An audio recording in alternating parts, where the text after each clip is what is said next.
Today, I like to talk about hyper-independence, which is really just codependence in a different outfit. Two sides of the same coin. And that coin is emotional repression.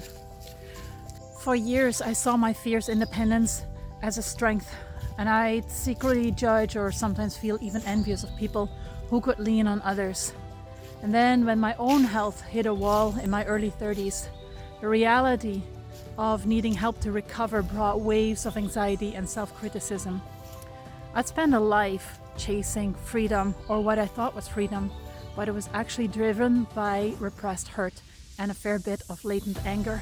So hyper-independence often shows up as those traits that society applaud and employers love. Perfectionism, academic and career success, self-sufficiency and resourcefulness that could even make MacGyver proud.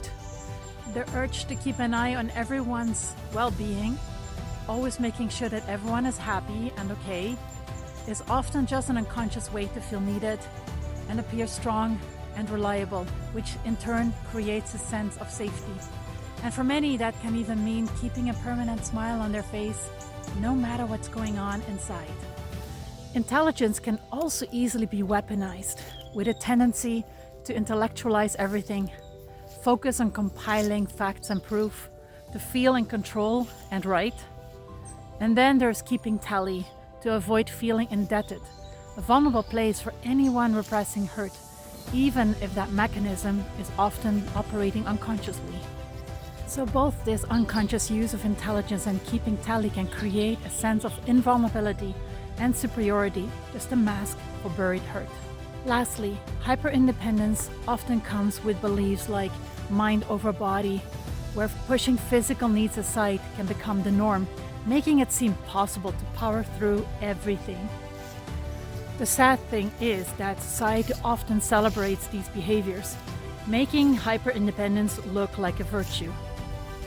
However, the roots of hyper-independence run deep in emotional repression, often starting in childhood. Raised by parents who, having unconsciously learned themselves to repress their own emotions, pass down similar patterns onto their children. And children quickly learn to hold back their feelings, to feel safe or gain approval. Expressing needs may have led to punishment or rejection. Or perhaps we got praise for being so independent. Kids pick up quickly that hiding emotions keeps them in favor or out of trouble. And repression can easily become a survival mechanism that gradually hardens into a lifelong habit of emotional avoidance. And it's all running unconsciously.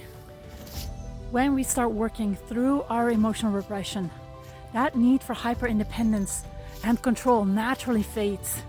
Feeling and expressing those previously buried emotions then opens the door for authenticity in relationships. And when those old needs for attachment aren't driving in us anymore, we get to experience genuine connection at life in a much more authentic way. It's just real. If any of this resonates with you, start uncovering these patterns with our emotional repression test. Find it at repressiontest.com and see where this journey could take you.